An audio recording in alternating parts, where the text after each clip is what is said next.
মনে হচ্ছে মেঘের দেশে ট্রেন উঠে আসছে, মানে মেঘের জগৎ থেকে ট্রেন উঠে আসছে। প্রত্যেকে ভাবছে যে কখন ট্রেনটা টানেল থেকে বেরোবে আর আমরা এই নৈসর্গিক সৌন্দর্যের সাক্ষী হব। ও কি জায়গা ভাই! এইভাবে ঢালবে ট্রেন নামছে নিচের দিকে। যখন আমরা মেঘের দেশে হারিয়ে যাব এই রোপওয়ে চড়ে কেমন লাগবে। এইগুলো একদিন দেখতাম ভিডিওতে, আজকে দেখছি বাস্তবে। অক্টোবর মাসের 13 তারিখ। ইউরোপের আবহাওয়া অনুযায়ী ঠান্ডা বেশ ভালোই। রাত 10টা বাজতে না বাজতেই লুজান শহরের রাস্তাঘাট প্রায় শুনশান। দোকানপাট সব আগেই বন্ধ হয়ে গিয়েছে। আমরা দুজন ব্যাগ টানতে টানতে একটা ঠিকানা সন্ধান করছি। আজকে রাত্রে একটু মাথা গোজার জায়গা, কারণ আজ আমাদের অভিযান হোক কিংবা স্ট্রাগেল, দুটোই প্রায় পৌঁছে গিয়েছে তার সর্বোচ্চ চূড়ায়। যাকে কেন্দ্র করে সেই জায়গার নাম ইয়ংফ্রাউজোচ, সুইজারল্যান্ডের টপ অব দ্য ইউরোপ। যা শুরুটা হয়েছিল ইন্টারলাকেন থেকে গ্রিন্ডেলওয়াল্ডের পথে সুইজারল্যান্ডে আগের পর্বে সূত্র ধরে। সুইজারল্যান্ড এমনই একটা দেশ যেখানে খাবার চামচটা পর্যন্ত আলাদা করে কিনতে হয়। আর সস্তার খাবার বলতে যা বোঝায়, সস্তার খাবার বাট দারুণ সস্তায় পুষ্টি, খুবই টেস্টি, সেটা হচ্ছে নুডলস। কাল রাত্রে আমরা এই খেয়েছিলাম, তো এখানেও আছে। এটার দাম হচ্ছে 1.90, সবচেয়ে কম এটাই। টেস্ট দারুণ। এখানে গরম জলের ব্যবস্থাও রয়েছে, যে আপনি স্যুপ বা এই গরম করে কোনো খাবার বা গরম জল দিয়ে কোনো খাবার বানিয়ে নিতে পারবেন। এবার হচ্ছে চামচ কোথায় পাবো? এগুলোর সঙ্গে চামচ নেই, চামচ আমাদের ব্যাগে নেই। তো চামচ ওখানে চামচের সেট কিনতে পাওয়া যাচ্ছে 0.10 সুইস ফ্র্যাঙ্ক, 20 পয়সা দিয়ে দুখানা চামচ নিলাম। বাইরের দেশে আসলে মাছ ভাত পাবো, মাংস ভাত পাবো, এইসব আশা না করাই ভালো। যেমন পাবো তেমন খাবো আর ভালো করে ঘুরবো। গ্রিন্ডেলওয়াল্ড স্টেশন থেকে ট্রেন ধরে এবারে আমাদের গন্তব্য ইউরোপের শীর্ষে টপ অব দ্য ইউরোপ, জুংফ্রাউজোচ, যার জার্মানি ভাষায় উচ্চারণ Jungfraujoch। গ্রিন্ডেলওয়াল্ড থেকে জুংফ্রাউ দুইভাবে যাওয়া যায়, ট্রেন এবং কেবল কার।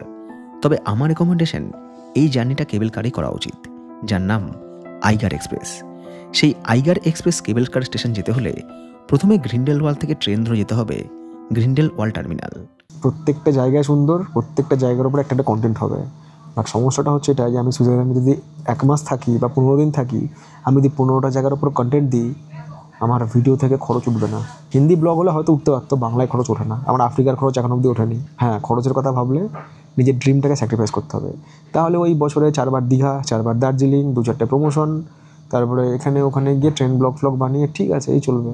যদি পকেটের কথা ভাবি, যদি পয়সা জমানোর কথা ভাবি, তাহলে পৃথিবী দেখা হবে না। তাহলে এক জায়গায় পড়ে থাকবো আমি। হ্যাঁ, টাকা ইনকাম হবে, অনেক খরচা হবে না। এটা খুবই বাস্তব। আর আমিও বুঝি যে দার্জিলিংয়ে বসে ইলিশ মাছের পাতুরি খেলাম কিংবা কোনো একটা ট্রেন জার্নির ভিডিও করলাম, তার ভিউ কিংবা সিটিআর অনেক বেশি হতে পারে সুইজারল্যান্ডের থেকে। কিন্তু যে পৃথিবীর সৌন্দর্য তার দু চোখে খুঁজে বেড়ায়, কলমে লেখা অভিজ্ঞতা জমায় ডায়েরির পাতায়, তার কাছে সোশ্যাল মিডিয়া প্ল্যাটফর্মের ভিউ আজ হয়তো ম্যাটার করে না। আর এই চিন্তাভাবনা যদি প্রথম থেকেই থাকতো, জীবনে কখনোই হয়তো সুইজারল্যান্ডে আসতে পারতাম না। গ্রিন্ডেলওয়াল্ড থেকে একটা স্টেশন পরেই গ্রিন্ডেলওয়াল্ড টার্মিনাল। আইগার এক্সপ্রেস কেবল কার এখান থেকেই ছাড়বে। টিকিট কাউন্টার এখানেই রয়েছে, এখান থেকে আপনারা টিকিট করে নিতে পারবেন। আর টিকিট যদি আপনারা ইন্টারলাকেন থেকে করে নিয়ে আসেন, যেমন আমরা করে নিয়ে এসেছি, তাহলে এখানে আর নতুন করে টিকিট কাটার দরকার পড়বে না। টার্মিনাল থেকে লাগবে হচ্ছে 15 মিনিট, আমরা গিয়ে পৌঁছাবো হচ্ছে হাইগার গ্লেসচারে। এখান থেকে 26 মিনিটের একটা ট্রেন জার্নি, পৌঁছে দেবে হচ্ছে জাংফ্রাউজোচ। এইটা হচ্ছে রুট। এখান থেকে আমাদের রোপওয়ের টাইম হচ্ছে 2:45, বোর্ডিং শুরু হবে দুপুর 2:30 থেকে। এই রোপওয়েটা রয়েছে 15 মিনিটের। এর যে গ্লাস বিশাল বড়, বানাচ্ছি তো মনে হচ্ছে পুরো সিনেমা দেখছি। বল, ইন্টারলাকেন থেকে গ্রিন্ডেলওয়াল্ড না এসে লাউটার বুনেন দেখেও জংফ্রাউ যাওয়া যায়। সেটা আলাদা একটা রুট, ফেরার সময় ওই রুট ধরেই ফিরব। কিন্তু বেস্ট সিনিক রুট এটাই। এত বড় গন্ডোলা বা কেবল কারে সফর আমার জীবনেই প্রথম। বিরাট বড় গ্লাসের বাইরে আশেপাশের দৃশ্য তাক লাগিয়ে দেওয়ার মতো। সুইজারল্যান্ডের প্রতিটা tourist spot cog wheel train না হলে কেবল কার দিয়ে যুক্ত, আর সেগুলোর খরচও আলাদা আলাদা। যেমন গ্রিন্ডেলওয়াল্ড থেকে জংফ্রাউ এই কেবল কার এবং পরবর্তী কক হুইল ট্রেনে যাওয়া এবং ফেরা নিয়ে আমাদের এক একজনের খরচ পড়েছে 161 সুইস ফ্র্যাঙ্ক, মানে ভারতীয় মুদ্রায় প্রায় 17,800 টাকা। সুইজারল্যান্ড ট্রিপে এই সাইটসিংয়েই সবচাইতে বেশি খরচ। এইসব দেখার পর একটা কথাই বলতে ইচ্ছা করে যে সত্যি পৃথিবী এত সুন্দর। আমরা এই সুইজারল্যান্ড কথাটা কত জায়গায় শুনেছি বলুন তো? মিনি সুইজারল্যান্ড, মাইক্রো সুইজারল্যান্ড, সুইজারল্যান্ডের মতো, মানে সুইজারল্যান্ডের নাম নিয়ে কত জায়গা তৈরি হয়ে গেছে। কিন্তু সুইজারল্যান্ডের কিন্তু যেটা আসল, তার কিন্তু সত্যি কোনো শাখা নেই। আগে যে কেবল কারটা গেছিলাম ওটা সুন্দর, এই কেবল কারটা সুন্দর, এরপরে যে ট্রেন জার্নি করবো সেটা সুন্দর। মানে আমি বলতে পারবো না যে এই জায়গাটা ভালো, এই জায়গাটা কম ভালো। প্রত্যেকটা জায়গা হচ্ছে এক্সে বার্কার এক। মানে আপনি শুধু না মুগ্ধ হয়ে দেখবেন, ছবির মতো সাজানো পুরো। ওইদিকে রয়েছে ট্রেন লাইন, ওই ট্রেনটা কিন্তু এই পাশ দিয়ে যায়, ওই যে ট্রেনটা যাচ্ছে দেখুন। এই সিনটা হচ্ছে সবচাইতে সুন্দর, যখন কেবল কার আর ট্রেন পাশাপাশি। দেখাচ্ছি আপনাদেরকে। ট্রেন ধরে আসলে সময় বেশি লাগে, কারণ ট্রেনটা গ্রিন্ডেল ওয়াল থেকে ছেড়ে যায় ক্লেন শেইদেক পর্যন্ত। আবারও ক্লেন শেইদেকে নেমে ট্রেন চেঞ্জ করে সেখান থেকে আসতে হবে আইগা গ্লেসচার, এবং আইগা গ্লেসচার থেকে পাওয়া যাবে জংফ্রাও যাওয়ার ট্রেন। কেবল কার ধরে আসলে এই ইন্টারচেঞ্জ করতে হয় না, গ্রিন্ডেলওয়াল টার্মিনাল থেকে সরাসরি আইগার গ্লেসচার। 15 মিনিটের আকাশপথ সফর শেষ করে এসে পৌঁছালাম গান্ডোলার সামিট আইগার গ্লেসিয়ার স্টেশনে। জংফ্রাও যাওয়ার কগহুইল ট্রেন এই স্টেশন থেকেই ছাড়ে। আপনি গ্রিন্ডেলওয়াল্ড হয়ে আসুন কিংবা লাউটারবুনেন, এই স্টেশনে সবাইকেই আসতে হবে যারা জংফ্রাও দেখতে যাবে। এই জায়গায় এসে সবাই ছবি টবি তুলছে, পুরো মাউন্টেনটার দারুণ জায়গা। আর আমাদের ট্রেন যাবে হচ্ছে ওইখানে, ওই পাহাড়ের ওপরে ট্রেন যাবে। টিকিট কাউন্টার এখানেও রয়েছে, আর টিকিট সময় থাকলে তার টিকিট কাটার কোনো দরকার নেই আপনাদের। 3:15 ট্রেন, যে ট্রেন ধরে আমরা যাব হচ্ছে জাংফ্রাও জোচ। এটা হচ্ছে 3 নম্বর প্ল্যাটফর্ম। কত রকম সিস্টেম দেখেছেন, কত রকম ট্রেন কীভাবে জিনিসটাকে বানিয়েছে, মানে প্রত্যেকটা জায়গাতে ইনস্ট্রাকশন রয়েছে, স্টাফ রয়েছে, আপনি হারাবেন না, মানে আপনি সব দেখেই ফিরবেন, এত সুন্দর এখানে সিস্টেম। ট্রেন যে আসছে না, ওই সামনের দরজাটা আস্তে আস্তে খুলে গেল। হ্যাঁ, এতক্ষণ দরজা লাগানোই ছিল, এবার দরজাটা আস্তে আস্তে খুলে গেল।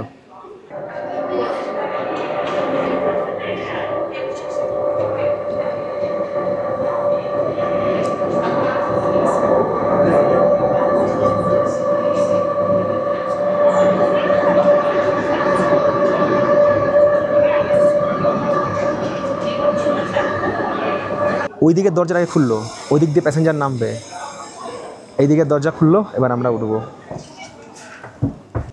বাবা কি সুন্দর কুকুরও গিয়েছিল। আইগার গ্লেশিয়ার থেকে জংফ্রাও 26 মিনিটের ট্রেন সফর। সমুদ্রপৃষ্ঠ থেকে 2350 মিটার উচ্চতায় ইউরোপের হাইস্ট আন্ডারগ্রাউন্ড রেলপথ। 26 মিনিটের এই ট্রেন সফরে ট্রেন বেশিরভাগ সময় টানেলের মধ্যেই থাকে, আর এটা কগহুইল ট্রেন। এর আগে আমরা দেখে এসেছি গর্নারগাট রেলওয়ে, যেটা ইউরোপের highest open air railway. Train ছাড়তে খুলে দিয়েছি জানলা, আর এখন ট্রেন আমাদের পুরো টানেল দিয়ে চলছে, ব্যাপক ঠান্ডা ভেতরে, ব্যাপক। এইভাবে ট্রেনটা উঠছে, এইভাবে পুরা। ট্রেনে আমাদের চেক হলো হচ্ছে টিকিট, আর সেই সঙ্গে সুইস ট্রাভেল পাস।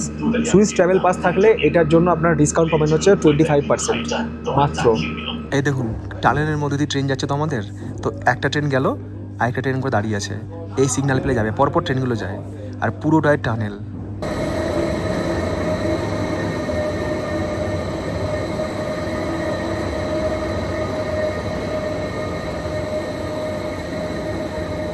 এই হচ্ছে ইউরোপের সর্বোচ্চ স্টেশন, এখানে এসে পৌঁছালো।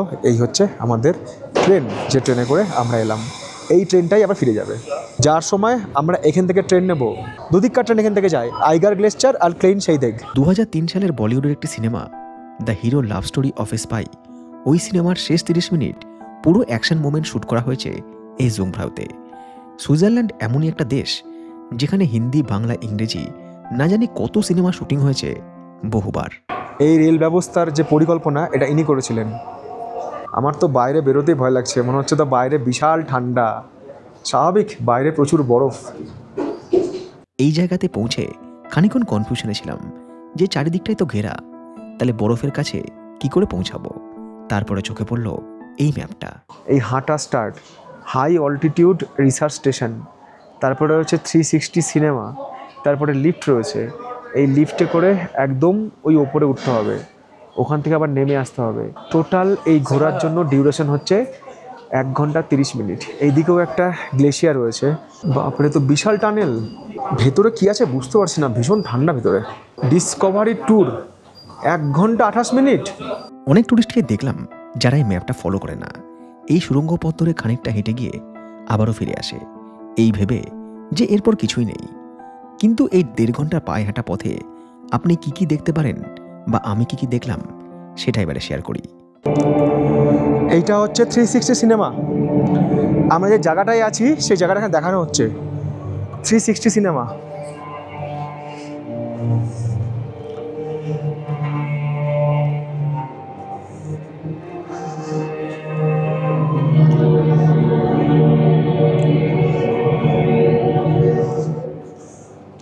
পথ নির্দেশ মেনেই এবারে লিফটে উঠলাম। সেই ফার্স্ট 25 সেকেন্ডে উঠে যায় 108 মিটার।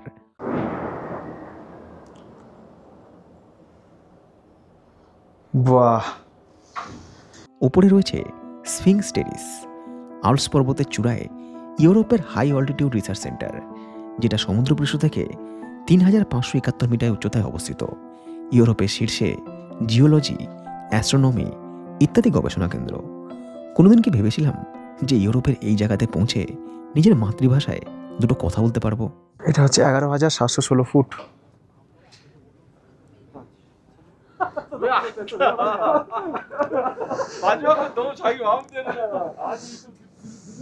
সামনে যে মাউন্টেনগুলো রয়েছে সব মাউন্টেনের নাম লেখা রয়েছে। বিশাল জায়গা, বিশাল। জুংফ্রাউয়ের এই অবজারভেটরির ঠিক সামনেই রয়েছে তুষারে ঢাকা ২০ কিলোমিটার দৈর্ঘ্য বরাবর আল্পস পর্বতের দীর্ঘতম হিমবাহ আলেৎস। আর এই গ্লেশিয়ারে কোথায় কোন শৃঙ্গ সমস্ত নাম দেওয়া আছে, ছবি দেওয়া আছে। ভিউটা কি অসাধারণ, এত সুন্দর পাহাড়গুলো, নিজের দিকে তাকালে মাথা রীতিমতো ঘুরছে বনবন করে।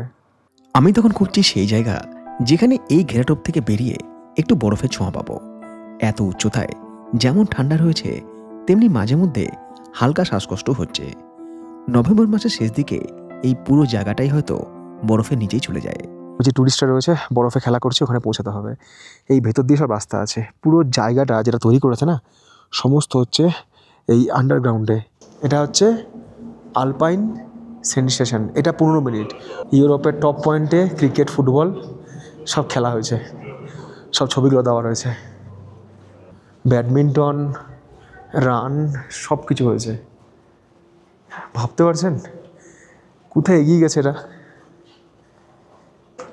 অল্টি গ্লেসচার, বাবা সবাই শাড়ি পরে এসছে, নিশ্চয় ভারত থেকে এসছে। ফাইনালি ইউরোপে এসে বরফের দেখা পেলাম। এত খরচা করে সুইজারল্যান্ডে এলাম, এত ঠান্ডা, আর যদি এখানে এসে বরফই না পাই তাহলে আর কেন সুইজারল্যান্ড এলাম? ব্যাপারটা এরকমই, মানে সুইজারল্যান্ডে এসে শুধু এটা পারি, বাকি ছিল আমাদের বরফ, সেটাও পেয়ে গেলাম এখানে এসে। প্রচুর বরফ, প্রচুর বরফ। এক ঝলক মনে হচ্ছে যেন আমি হঠাৎ করে কাশ্মীর চলে এসেছি, উইন্টার কাশ্মীর। বরফের রাজ্যে পৌঁছে শাড়ি পরে ছবি তোলার রেওয়াজ নতুন কিছু নয়, কিন্তু সেই ডেস্টিনেশন যদি সুইজারল্যান্ড হয় আর ইউরোপের শীর্ষে পৌঁছে বরফের মধ্যে শাড়ি পরে ছবি তোলা যায়, এটা হয়তো প্রত্যেকটা মেয়ের জীবনেই একটা লাইফ টাইম এক্সপিরিয়েন্স। বেলার দিকে এসেছি বলেই ভিড় অনেকটাই কম। সকালের দিকে আসলে ভিড় যেমন থাকে, তেমনি এই বরফের রাজ্যে বিভিন্ন অ্যাক্টিভিটিও করা যায়। যদিও ম্যাপ বলছে এখনও অনেক কিছু দেখা বাকি। যদি আপনারা পারেন তো সকাল সকাল চলে আসবেন, যখন দেখবেন রোদটা উঠে গেছে। আমরা যেহেতু ওই গ্রিন্ডাল ওয়ার্ল্ডে গিয়েছিলাম, তো আমাদের এখানে আসতে অনেকটা সময় লাগলো। এবারে আমরা দেখবো হচ্ছে আইস প্যালেস। আমি এগুলোকে স্কিপ করে দিতে পারতাম যে একই জিনিস কি দেখবো, বাট অনেকে আছেন যারা আমার ভিডিও দেখেন এবং যারা হয়তো কোনোদিন এখানে আসতেও পারবেন না, তো তাদের মনে যেন কোনো অনুতাপ না থাকে যে আমরা দেখতে পেলাম না, অন্তত আমার চোখ দিয়ে। চলুন দেখে নি কী রয়েছে এই আইস প্যালেসে।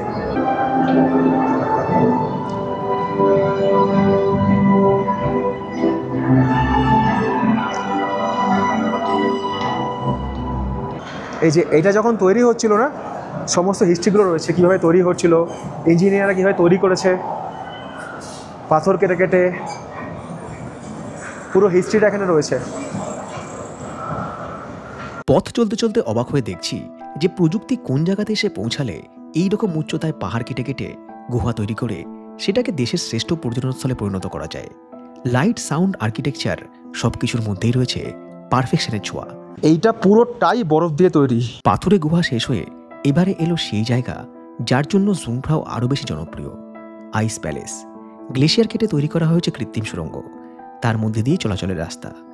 মাথার ছাদ থেকে পায়ের নিচ, ডান দিক থেকে বাঁ দিক সবটাই বরফের কাঠিন্য। মনে হচ্ছে যেন এস্কিমোদের ইগলুতে প্রবেশ করার রাস্তা।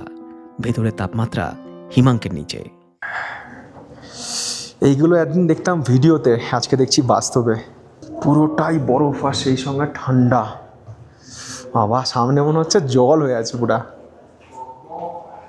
পানি এসে কি সুন্দর করে না। এদিকে প্রচুর বরফ। এখানে সব বরফের তৈরি বিভিন্ন রকম মূর্তি। এইগুলো আমরা দেখেছিলাম যখন আমরা জাপানে গিয়েছিলাম। এইদিকে একটা রাস্তা আছে, এটা বাইরে যাওয়ার।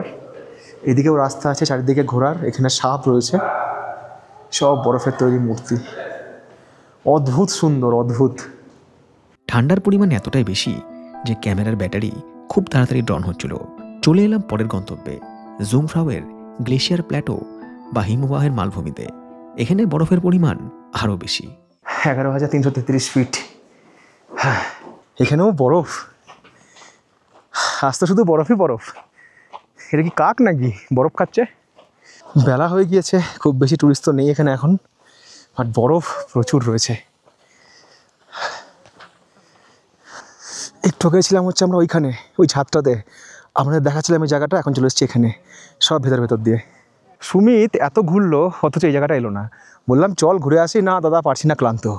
সুইজারল্যান্ড বেড়াতে এসে যারা বরফ চায় তাদের অপেক্ষা যেন এখানে এসেই শেষ হয়। সব কিছু খুব নিখুঁতভাবে সাজানো।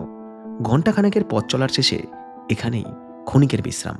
মোটামুটি এখানে সব কিছু ঘুরে দেখতে অ্যাক্টিভিটি করতে আপনার 3 ঘন্টা তো যাবেই যাবে। এখানে 3 ঘন্টা, ওখানে গ্রিন্ডেল ওয়ার্ল্ডে 3 ঘন্টা, তো সব জায়গায় একদিনে কী করে হবে বলুন? সম্ভব না। আমাদের কাউন্টার এই কথাটাই বলেছিল। সুইস চকলেট দিচ্ছে টেস্ট করার জন্য। ইন্ডিয়ান কাহা সে? গোয়া সে। দেখুন ইন্ডিয়ান আমাদের গোয়ার ছেলে এখানে রয়েছে। এটা হচ্ছে পুরো চকলেট শপ, যেখানে নানা রকম সুইস চকলেট বিক্রি হচ্ছে। দাম দেখুন, 16, 10, 11, 9, প্রচুর চকলেট রয়েছে। আপনারা এখানে এসে চকলেট কিনতে পারবেন, চকলেট সব এটা। আর এখানে টেস্ট করতে যাওয়া চকলেটও রয়েছে। এখানে একটা রেস্টুরেন্ট রয়েছে, সেই রেস্টুরেন্টটা আপাতত বন্ধ। এটা হচ্ছে বলিউড রেস্টুরেন্ট। সব কিছুর মধ্যেও সময় ঘড়ি আমাদের তাড়া দিয়েছে এই বলে যে আমাদের ফেরার শেষ ট্রেন বিকেল 5:17। 5:17 এটাই হচ্ছে শেষ ট্রেন।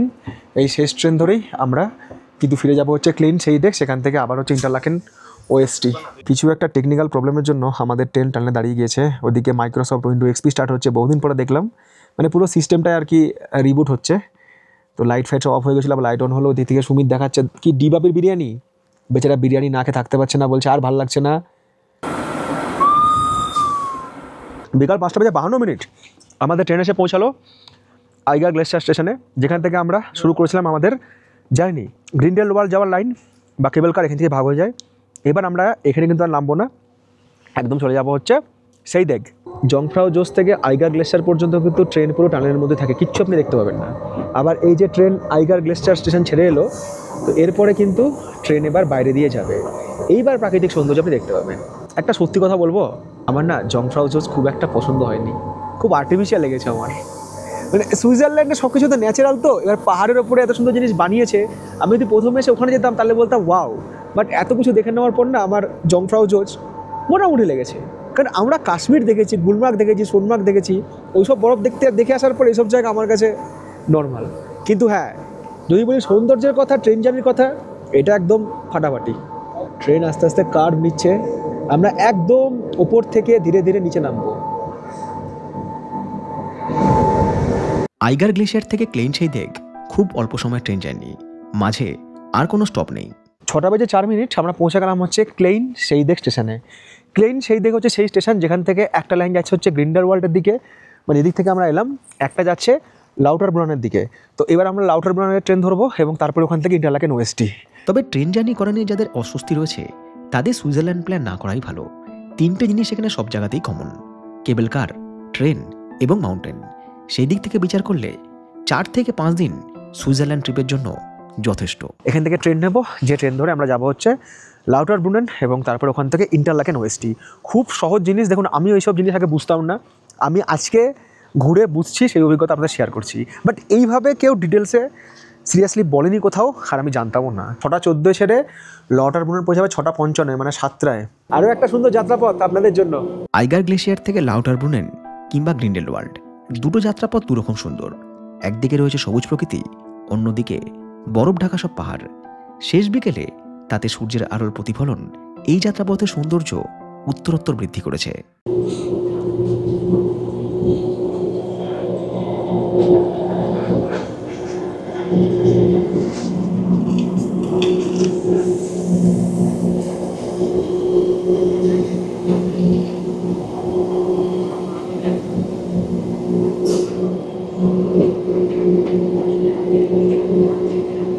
সন্ধ্যার কিছু আগ দিয়ে আমরা এসে পৌঁছালাম সুইজারল্যান্ডের সেই বিখ্যাত গ্রাম লাউটারব্রুনেন। দূর থেকে দেখা দিল সেই জলপ্রপাত স্টাউবাক। ঝুলন্ত উপত্যকা থেকে 297 মিটার নিচে নেমে আসছে তার অফুরন্ত জলধারায়। সুইজারল্যান্ডের সবথেকে বড় ওয়াটারফল যদিও আমাদের অপেক্ষায়। আর এই সন্ধ্যাবেলায় এসে লাউটারব্রুনেন কভার করা আর হয়তো সম্ভব নয়। লাউটারব্রুনেন থেকে আরও একটা জায়গায় যাওয়া যায়, মুরেন। ওই ট্রিপটার জন্য আরও একটা অতিরিক্ত দিন রাখতে হয়। সুইজারল্যান্ডের প্রত্যেকটা ডেস্টিনেশনই বিশেষ কারণে সুন্দর, কিন্তু সবটাই প্রাকৃতিক। 6:58 আমাদের ট্রেন ফাইনালি এসে পৌঁছালো লাউটার বুনান স্টেশনে। এই লাউটার বুনান থেকেই আবারও ট্রেন চেঞ্জ করে আমাদের যেতে হবে হচ্ছে ইন্টারলাকেন ওএসটি। দেখুন পাশে দাঁড়িয়ে আছে R62 ইন্টারলাকেন ওএসটি ট্রেন। এই ট্রেনটা ধরেই আমরা যাব। তাহলে আপনারা জার্নিটা কিন্তু এই লাউটার বুনান থেকে শুরু করতে পারেন। অনেকে এখানে আসে, এখান থেকে শুরু করে, বা অনেকে গ্রামটা শুধু দেখতে আসে। সব কিন্তু কভার একদিনে হবে না, সব কভার করতে করতে কিন্তু এরকম সন্ধে হয়ে যাবে। এখন দেখতেই পাচ্ছেন ছবি কত ঘোলাটে হয়ে যাচ্ছে। 3টে একদিনে কভার হয় না, যে কোনো 2টো কভার হবে। এই হচ্ছে ট্রেন যেটা যাবে হচ্ছে ইন্টারলাকেন ওএসটি। উঠে পড়লাম ট্রেনে, সব দেখতেই পাচ্ছেন পরপর কানেক্টিভিটি। ট্রেন ঢুকছে একটা ছাড়ছে। এইটা ইন্টারলাকেন ওএসটি গিয়ে পৌঁছাবে হচ্ছে সন্ধ্যে 7:23। 7:01 ছাড়লো, 20 মিনিট মতো লাগে এখান থেকে। ইন্টারলাকেন থেকে সেই সন্ধ্যায় আমাদের লুজানে ফিরে যাওয়ার কথা, কারণ প্ল্যান মোতাবেক আজকে রাত্রি বাস লুজানই হবে। ইন্টারলাকেন থেকে লুজান যাওয়ার ট্রেন তো রয়েছে, কিন্তু কোনো একটা কারণে সেই দিন ট্রেন চলাচল বন্ধ ছিল। অতএব ইন্টারলাকেন থেকে প্রথম অর্ধেক রাস্তা বাস, বাকি রাস্তা ট্রেন ধরে তবেই পৌঁছানো যাবে লুজান। এইরকম একটা বাস, যে বাসে করে 1 ঘন্টা জার্নি হবে। লাগেজ আমরা লিখে দিলাম হচ্ছে এই জায়গাতে। এরপর আমরা উঠবো হচ্ছে বাসে। এটা হচ্ছে ইন্টার ট্যুরস, এগুলো নর্মাল বাস। কি দারুণ সেই বাস। রাত 8:02 স্থানীয় সময় উঠে পড়েছি বাসে। বাসটাও দারুণ। বাসের উপরেও যাবে, মানে উপরেও বসে যাবে আপার ডেকে, আর লোয়ার ডেকেও বসে যাবে। তো আমরা লোয়ার ডেকেই বসলাম। বাস ঠিক সময়তেই ছাড়লো। প্যাসেঞ্জার ভর্তি হলো কি হলো না ওইসব নিয়ে কোনো ব্যাপার নেই। প্রায় 1 ঘন্টা বাস জার্নি করে এসে পৌঁছালাম একটা রেল স্টেশনে। বাস এই পর্যন্তই আসবে, তারপর এখান থেকে ট্রেন ধরে লুজান। সব মিলিয়ে ইন্টারলাকেন থেকে লুজান ঘন্টা 2 সফর। কিন্তু এর মাঝখানে এমন একটা ঘটনা ঘটলো যেটা এই শীতের মধ্যেও আমাদের ঘাম বের করে দেওয়ার জন্য যথেষ্ট। উঠলাম ট্রেনে। ট্রেন তো দেখতেই পাচ্ছেন পুরো ফাঁকা। এখানে রাত সন্ধ্যা 7টার পরে সব ফাঁকা হয়ে যায়। তো এই ট্রেন ধরে পৌঁছাবো হচ্ছে লুজান। এটা পৌঁছাবে হচ্ছে লুজানে রাত 9:15 10টার সময়। আজকে আমরা একটা কেলোর কীর্তি করেছি। মানে সুইজারল্যান্ডে যখন আমরা প্রতিদিনকার খরচা হিসাব করি, তো সুমিত বলছে, দাদা একটা কিছু হিসাবে গন্ডগোল হচ্ছে, এত কম খরচ হচ্ছে কেন। আজকে আমাদের থাকার কথা হচ্ছে লুজার্নে, কিন্তু আমরা ডেট ভুলে গেছি। আজ হচ্ছে 13 তারিখ, আমাদের লুজার্নে বুকিং আছে 14 আর 15। আমরা ভেবেছি আজকে 13 তারিখ, আজকেই বোধহয় আমাদের লুজার্নে বুকিং আছে। আমি খেয়ালও করিনি তাড়াহুড়োতে, আমি ওকে ডকুমেন্টগুলো পাঠিয়েছি, ও খেয়াল করেনি, এতক্ষণও দেখছে। আমাদের ট্রেন আমাদেরকে পৌঁছে দিয়েছে লুজান স্টেশনে। এখানেই ট্রেনের শেষ। আমরা প্রথমে এখানে এয়ারবিএনবি বুক করলাম, বাট এয়ারবিএনবিতে হচ্ছে না, এত রাতে বুকিং নিচ্ছে না। এর একটা কারণ বলে রাখি, ইউরোপে বেশিরভাগ মানুষ, সুইজারল্যান্ডে এসে দেখলাম যে রাত 9টার মধ্যে সব ঘুমিয়ে পড়ে। এবার ওই 10টার সময় গিয়ে দরজা ধাক্কাবো, এই ডিস্টার্বেন্সটা অনেক জায়গাতে মানুষ পছন্দ করে না, তার জন্য অনেক সময় বুকিং নেয় না। আমাদের এখন কারেন্ট বুকিং নিচ্ছে না। তো সুমিত আরেকটা জায়গায় বুক করলো, এখান থেকে মোটামুটি 1 কিলোমিটার হাঁটতে হবে। তো আপাতত ওখানে গিয়ে রাত কাটাবো। মানে 10,000 টাকার নিচে কোনো রুমই নাই। 8,000 টাকা 7,000 টাকা যেগুলো আছে, সেগুলো এত ছোটো ছোটো ঘর, মানে বেডরুমে থাকবে শরীর, বাথরুমে থাকবে পা। রাত্রেবেলায় সুইজারল্যান্ড মনে হচ্ছে রাশিয়া চলে এলাম ভাই। সময় শিখিয়েছে যে কোনো পরিস্থিতিতে মাথা ঠান্ডা করে সিদ্ধান্ত নিতে, কাউকে দোষারোপ না করে। স্টেশন থেকে বেরিয়ে বাস ধরলাম, পরে স্টপেই নামতে হবে। কিন্তু ভারী ব্যাগ নিয়ে সারাদিন জার্নি করে শরীরে আর এনার্জি নেই ব্যাগ টানার মতো। কোথায় কলকাতা, কোথায় লুজান, রাত 9টার পরেই সব শুনশান। ইউরোপের রাস্তার, মানে সুইজারল্যান্ডের রাস্তার একটা চরিত্র দেখাই আপনাদেরকে। এখানে রাত 10টা বাজলে সব চুপচাপ, সব ফাঁকা। প্রত্যেকটা দোকানে লাইট জ্বলছে, আর স্ট্রিট লাইট জ্বলছে, আর কেউ কোথাও নেই। তো এই যে ভদ্রমহিলা রয়েছেন, হঠাৎ করে আমাদেরকে বললেন, আপনারা কোনো জায়গা খুঁজছেন? আমরা হ্যাঁ। বলো আসুন, আমি রাস্তা দেখাচ্ছি আপনাদেরকে। তো সেই আমাদের পথ দেখিয়ে নিয়ে যাচ্ছে।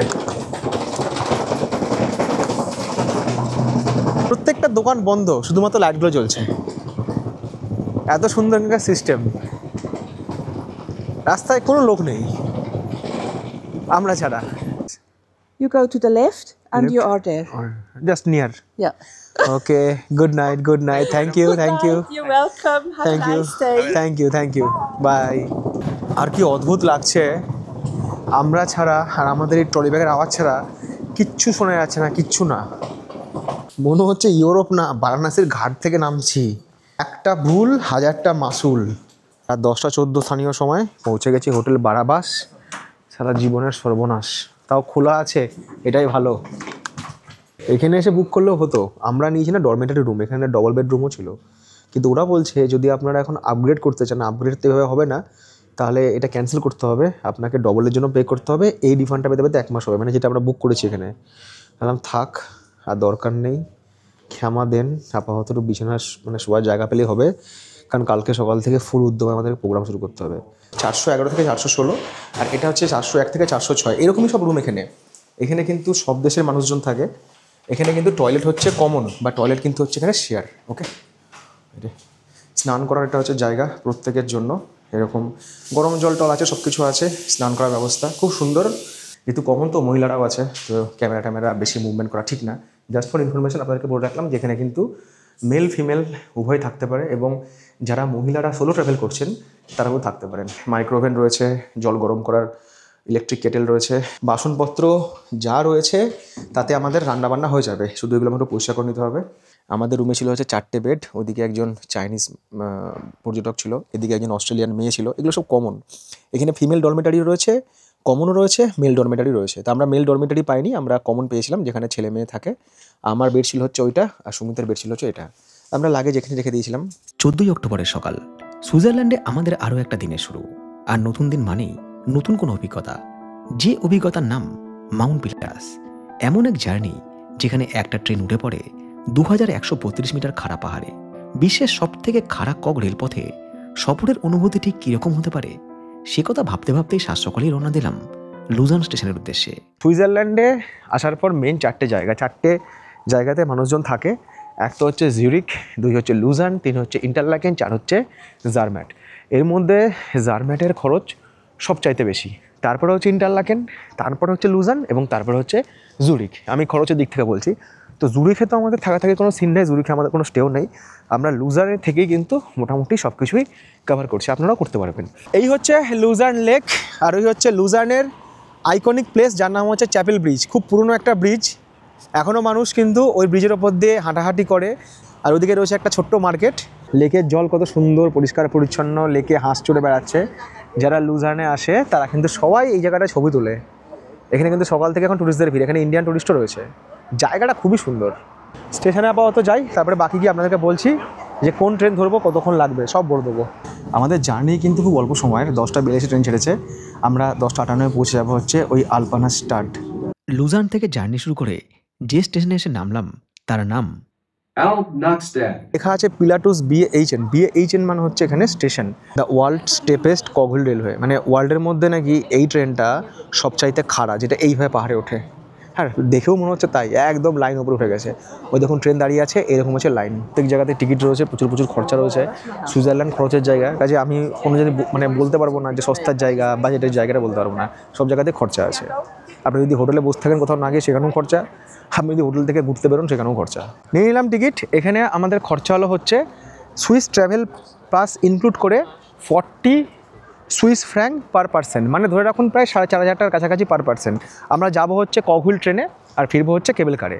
সুইস পাস থেকে শুরু করে এভরি সুইজারল্যান্ডের টিকিট কিন্তু স্পটে এসেই করা যায়। হ্যাঁ, যখন প্রচুর ভিড় থাকবে, রাশ টাইম, বিশেষ করে মে, জুন, জুলাই মাস, এই সময় ইউরোপে প্রচুর ভিড় হয়, তখন তো লাইন দীর্ঘ থেকে দীর্ঘতর হতে পারে।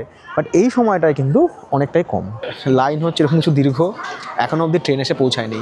একটাই ট্রেন ওপরে যায়, আবার সেটাই ঘুরে আসে, সময় লাগে যেতে আসতে, তার জন্যই আমাদের দাঁড়াতে হচ্ছে। এসে গেছে ট্রেন, এসে গেছে, পুরো ট্রেন হয়ে গেছে ফুল। আমরা থাকবো কুল। যদি জানলা খোলা যায় তাহলে তো বলবো এক কথায় বিউটিফুল। সবাই আমার কথা শুনে হাসছে যে বাংলায়ও কী বলছে।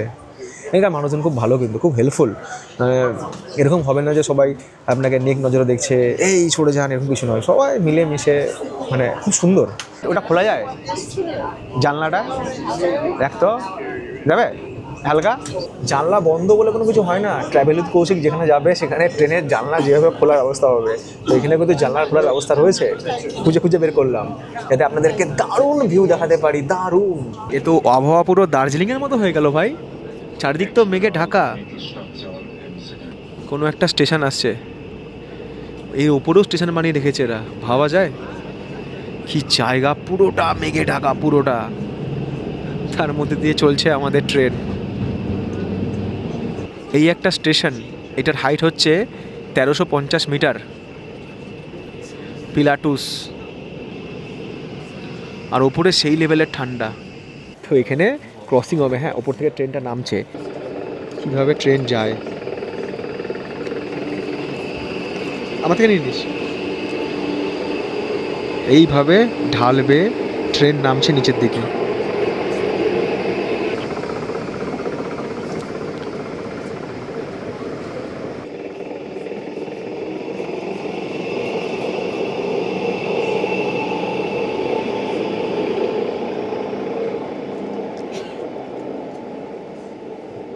চার 4,462 ফুট উচ্চতায় অ্যামসিজেন স্টেশনটার নাম, অ্যামসিজেন। আর এখানে লাইনগুলো এইভাবে সব জয়েন করা হয়।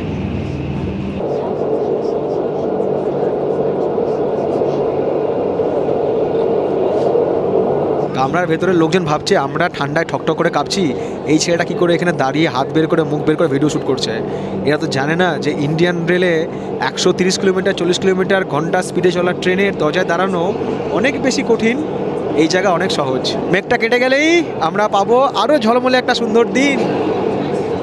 বাহ বাহ বাহ, এই তো এইটাই চাইছিলাম, এইটাই তো চেয়েছি। এবার সবাই বলছে ওয়াও ওয়াও ওয়াও।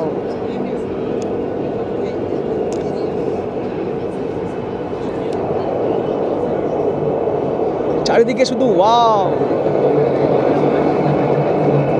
এই চলেছে আমাদের ট্রেন। ও কি জায়গা ভাই! এতদিন যখন ফ্লাইটে জার্নি করেছি দেখেছি মেঘের ওপর দিয়ে ফ্লাইট যাচ্ছে, আজকে ট্রেন জার্নি করতে করতে দেখছি যে রেলপথ ধরে চলেছি সেটা মেঘের অনেক ওপরে, নিচে মেঘ। এটা দারুণ একটা views.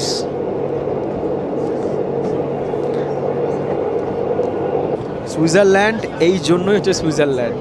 Micro, mini, big, small, অনেক সুইজারল্যান্ড পৃথিবীর অনেক জায়গায় আছে, বাট সুইজারল্যান্ড একটাই আছে, আর সেখানে আসতে হবে তো নাকি। আর ভিডিও ভালো লাগলে ভিডিওকে অবশ্যই লাইক করবেন, শেয়ার করবেন। আর নতুন করে বলার নেই, ভিডিওগুলোতে অ্যাডগুলো স্কিপ করবেন না, কারণ এইটুকুই হচ্ছে আর্নিং, যেটা দিয়ে আপনাদেরকে আমি দেশ বিদেশে ভিডিও দেখাতে পারি। কারণ এগুলো কোনো স্পন্সর ভিডিও নয়, সবই নিজের খরচেই করতে হয়। টানেল থেকে ট্রেন বার হলেই পুরো মেঘের দেশ, প্রত্যেকটা ট্যুরিস্ট ক্যামেরা হাতে ফোকাস করছে। আর আপনাদেরকে আমরা দেখাই একটু যে আমরা ঠিক কোন জায়গা থেকে উঠে এলাম। এই রকম জায়গা থেকে আমরা উঠে এলাম, এই রকম জায়গা থেকে, ওই নিচ থেকে উঠে এলাম আমরা। প্রচুর টানেল, প্রত্যেকের হাতে ক্যামেরা, প্রত্যেকে ভাবছে যে কখন ট্রেনটা টানেল থেকে বেরোবে আর আমরা এই নৈসর্গিক সৌন্দর্যের সাক্ষী হব।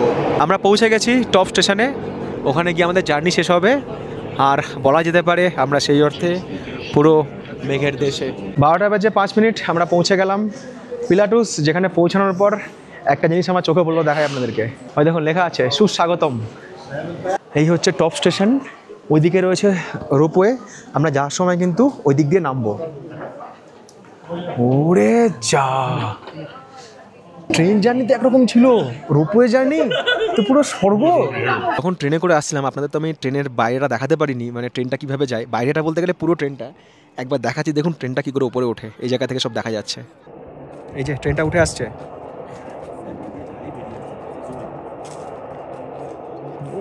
মনে হচ্ছে মেঘের দেশে ট্রেন উঠে আসছে, মানে মেঘের জগৎ থেকে ট্রেন উঠে আসছে। চারিদিকে মেঘ আর এই যে ট্রেন। সুইজারল্যান্ড সবার জন্য নয়, সুইজারল্যান্ড শুধু তাদের জন্য যারা দুই চোখ ভরে অনুভব করবে এই প্রকৃতি। এমন একটা ট্রেন জার্নি যেটা মেঘের ভেতর থেকে উঠে আসে অনেক অনেক ওপরে। অদূরে পাহাড়গুলোকে দেখে মনে হয় কেউ যেন একটা একটা করে পাহাড় সযত্নে সাজিয়ে দিয়েছে মেঘের মধ্যে। সময়ের ব্যবধানে ওই ছোট্ট ট্রেনটা ধীরে ধীরে হারিয়ে যায় মেঘের দেশে। তারপর আবার অপেক্ষা একটা মুহূর্তের। এইরকম একটা জায়গায় এসে যদি এক কাপ কফি না খাই তাহলে আর কী করলাম বলুন। জাস্ট এক কাপ কফি নিয়ে আপনি এখানে বসে পড়ুন আর কফি খেতে খেতে এই সৌন্দর্য উপলব্ধি করুন। আমি শুধু ভাবছি যদি রোপওয়ে করে নামতে পারি, যখন আমরা মেঘের দেশে হারিয়ে যাব, এই রোপওয়ে চলে কেমন লাগবে। ওই রোপওয়ে আস্তে আস্তে মিলিয়ে যাচ্ছে দূর থেকে দূরে। আমরা সুইজারল্যান্ডে বহু জায়গাতে গিয়ে বহু এরকম মোমেন্টে কফি খেয়েছি, এই জায়গাটা কিছু আলাদাই। এত সুন্দর জায়গা, এই কথাটাই বলা ভুল আমার, এত সুন্দর জায়গা। আপনারা তো প্রত্যেকটা ব্লগ দেখছেন, কোন জায়গাটার সাথে আমি কোন জায়গা তুলনা করবো বলুন তো। মানে প্রত্যেকটা জায়গায় তার নিজের সৌন্দর্য সুন্দর, আমি বলতে পারবো না যে এইটা ভালো কম সুন্দর ওটা বেশি সুন্দর। প্রত্যেকটা জায়গা তার নিজের সৌন্দর্যে এতটাই সুন্দর, সেই দন্তা শ থেকেই বোধহয় নাম হয়ে গিয়েছে সুইজারল্যান্ড। মানে এই জন্যই সুইজারল্যান্ড হচ্ছে ড্রিম কান্ট্রি সবার, ওয়ার্ল্ডের সব থেকে সুন্দর কান্ট্রি বোধহয় এটাই। এখানে আসার পর দুটো অপশান আছে, আপনারা এই পাহাড়ি পথ ধরে একপাশে মেঘকে রেখে হেঁটে হেঁটে একদম লাস্ট পর্যন্ত যেতে পারেন, মানে পুরো পাহাড়ের একটা পরিক্রমা যাকে বলে। আর না হলে ওখানে ভেতরে চেয়ার আছে, ওই চেয়ার নিয়ে এসে এখানে বসে বসে আপনার ফর্সা মুখ এই রোদের তেজে কালো করে নিতে পারেন। আর না হলে যদি একটু পায়ে জোর টোর থাকে, এনার্জি থাকে, একদম উপরে উঠতে পারবেন। এটা হচ্ছে মাউন্ট পিলাটোস, এটা হচ্ছে একদম টপ পয়েন্ট, হেঁটে হেঁটে হেঁটে উঠতে হবে। তো আমি তো এমনিতেই কালো, তাই রোদে মুখ কালো করব না। আমি ঠিক করলাম যে আমি এই পথ ধরে যাব মেঘের পাশে পাশে, কারণ এটা আমার কাছে একটা দারুণ দৃশ্য। এখানে কিন্তু একটা রেস্টুরেন্টও রয়েছে যেখানে বসে সবাই খাওয়া দাওয়া করছে। এখানকার মানুষজন তো হুটুপুটি করে না আমাদের মতো ছবি তোলো, এরা সবাই নেচারকে এনজয় করে। আমাদের যেমন আমাদের হুটুপুটি রয়েছে, এইখানে ছবি তুলতে ওখানে ছবি তুলতে হবে, মানে আমি আমার কথা বলছি। এখানে মানুষজন রিল্যাক্স করে, কফি খায়, বিয়ার খায়। এখানে একটা হোটেলও রয়েছে, চাইলে এখানে রাত্রিবাসও করা যায়। এখানে সমস্ত নির্দেশ দেওয়া আছে আপনি কোন দিকে যাবেন না যাবেন। চলুন আমরা এই দিকটা একটু দেখে আসি। পাহাড়ের ভেতরে একটা গুহা, কি আছে এখানে? বাবা, এটা কি জেলখানা নাকি? ভেতরটা তো সেই ঠান্ডা।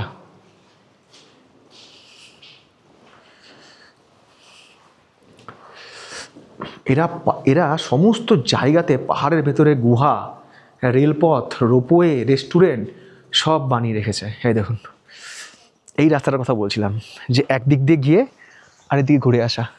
ওই রাস্তা ধরে গেলে আমরা পুরো পাহাড়টাকে প্রদক্ষিণ করতাম। এই দেখুন, এই দিক দিয়ে রাস্তা আছে, সবাই দিক দিয়ে নামছে। এখানে উঠে আসার পর চারিদিকটা আরও ক্লিয়ার হয়ে যাচ্ছে, মানে যত আমরা উপরে যাব তত কিন্তু এই আশেপাশের দৃশ্য দেখতে পাবো। যত আমরা এগোচ্ছি তত আস্তে আস্তে এই দৃশ্য যেন আরও সুন্দর হচ্ছে। আর দেখুন, প্রত্যেকটা পাহাড় এত সুন্দর, মনে হচ্ছে পাহাড়গুলো যেন মেঘের ওপর কেউ আস্তে এক এক করে বসিয়ে দিয়েছে। মানে মেঘগুলো পাহাড়কে এমনভাবে ঘিরে রয়েছে যেন মনে হচ্ছে কেউ বসিয়ে দিয়েছে একটা একটা করে। এখানে আসার পর মনে হবে যে কোথায় সুইজারল্যান্ড, কোথায় আমাদের লুজার্ন, আমরা কোথায় ছিলাম, কোথার থেকে আমরা কোথায় উঠে চলে এসেছি।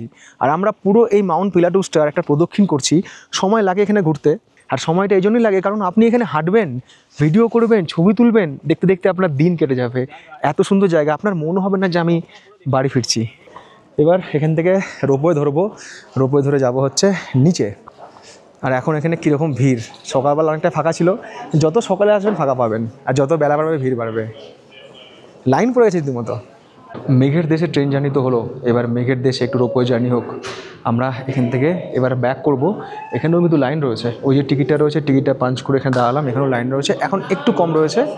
আর আমরা যে ওপর থেকে নিচে নামবো সময় লাগবে হচ্ছে রোপওয়েতে 15 মিনিট। সিনেমা হলের মধ্যে একটা ব্যাপার, এখানে আমরা বসলাম, সামনে কিছু মানুষ বসলো, স্টার্ট হবে আমাদের কেবল কার। আর এখান থেকে ভিউ চমৎকার। এই যে রোপওয়ে শুরু হলো, এরপর আর বসে থাকা যায় না। হ্যাঁ, ভয়ে একটু বুক কাঁপবেই, কারণ আপনি কিন্তু মেঘের মধ্যে দিয়ে ভাসবেন। ওই ওপর থেকে আমরা নামছি। ভাবুন কীভাবে জিনিসটা বানিয়েছে এত সুন্দর করে, মানে যাকে বলে পুরো পয়সা শোধ। সুইজারল্যান্ডে এসে সবাই মাউন্ট তিতলিসে যায়, কিন্তু এবার থেকে কনসেপ্ট চেঞ্জ হবে, সবাই আগে এখানেই আসবে এই ভিডিও দেখার পর অ্যাটলিস্ট। সেই লাগছে, সেই। ব্যাস, এবার মেঘেতে হারিয়ে গেলাম, উড়ে উড়ে উড়ে। যখন ওই পোলটা পার করলো না, বুকটা কেঁপে উঠলো ভয়ে। চারিদিকে প্রচুর মেঘ, আর কিচ্ছু দেখা যাচ্ছে না, শুধু মেঘ আর মেঘ। এই যে মেঘের ভেতর ঢুকে গেল তো মনে হচ্ছে দম বন্ধ হয়ে আসছে, কি আছে এর মধ্যে, চারিদিকে ধোঁয়াই ধোঁয়া, আর এই ওপরটা খোলা আছে, এখান দিয়ে ঠান্ডা হাওয়া আসছে। তখন ফিল হচ্ছে না এটা চলছে। রোপওয়ে চড়ে মেঘের দেশে হারিয়ে যাওয়া, কি সুন্দর ভাবুন তো, কি ব্যবস্থা। মানে এরা ট্যুরিস্টদেরকে কি না দিয়েছে, কেন সুইজারল্যান্ডে সবাই আসবে না, কেন সুইজারল্যান্ড কস্টলি হবে না, সব দিয়ে রেখেছে সব। রোপওয়ে, ট্রেন, পাহাড়, প্রকৃতি, যেন পৃথিবীর সব সৌন্দর্য এরাই নিয়ে নিয়েছে। মানে আমেরিকা থেকে লোকজন সুইজারল্যান্ডে আসে, মানে আমেরিকা যাওয়ার তো চাহিদা নেই কাজ ছাড়া বেড়াতে, যা সুইজারল্যান্ডের চাহিদা। মন খারাপ হতেই পারে এই ভেবে যে এত সুন্দর জার্নিটা শেষ হয়ে গেল। আপনি তো বলেছিলেন দাদা 15 মিনিটের, তাহলে কি আপনি ঝুট বলেছিলেন? একদমই নয়, এবার চেঞ্জ করতে হবে। এখানে বিভিন্ন জায়গায় ইন্টারচেঞ্জ ব্যাপারটা রয়েছে, কখনো ট্রেন, কখনো হচ্ছে কেবল কার।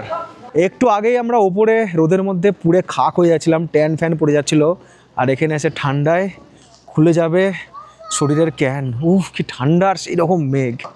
চারজন করে যাবে এতে, আমরা পরেরটায় যাবো, আমরা এটা উঠবো না। এখন টাইম হচ্ছে দুপুর 2:29। আশা করছি আমরা 3টের মধ্যে পৌঁছে যাবো। নিচে নেমে আসার সময় আমাদের এই ছোট্ট কেবল কার বারবার হারিয়েছে জমাট মেঘের বেড়াজালে। 15 মিনিটের পথ চলাতে এত রকম অভিজ্ঞতা যে হতে পারে, চোখে না দেখলে হয়তো বিশ্বাস হতো না। আমরা ধীরে ধীরে নিচের দিকে নামছি, আর যত নিচে যাচ্ছি এই যাত্রাপথের সৌন্দর্য আরও বেশি ধরা পড়ছে। দেখুন চারিদিকে যদি আজকে এরকম মেঘ না থাকতো না, তাহলে এত সুন্দর লাগতো না। এখানে রং বেরঙের সব গাছ রয়েছে, দারুণ দারুণ সুন্দর সুন্দর গাছ, কিছু গাছের পাতা ঝরে আছে, নিচে শুধু সবুজ ভ্যালি, খুব সুন্দর এই জার্নি। এই যাত্রাপথে সব কিছুই ছিল, শুধু অভাব ছিল এক চিলতে রোদের। না হলে এই ছবিটা হয়তো আরও সুন্দর হতে পারত। গালিচার মতো বিছানো সবুজ উপত্যকা, আশেপাশে ছোট ছোট সব খামার, চড়ে বেড়ানো গরু, তাদের গলায় পাতা ঘণ্টার টিং টিং শব্দ, রঙিন পাতাবাহারি সব গাছ, সব মিলিয়ে মন চাইছিল এই পথ চলা যেন কখনোই আর না থামে। সেই গরুর গলায় ঘন্টা বাঁধা টিং টিং টিং টিং করে আওয়াজ হচ্ছে, আর প্রত্যেকটা গাছের শুধু রং দেখুন। বারবার করে মনে হবে যে ভিডিওগুলো বোধহয় কালার এনহ্যান্স করা হয়েছে, একদমই নয়, প্রত্যেকটা নর্মাল কালার। আমি শুধু একটু ব্রাইটনেস করে দিয়েছি। বাড়িগুলো দেখুন পুরো ছবির মতো সাজানো। এখানে কিন্তু রাস্তা রয়েছে, এই রাস্তা দিয়েও কিন্তু উপরে যাওয়া যায়, কেবল কারো রয়েছে, রাস্তাও রয়েছে।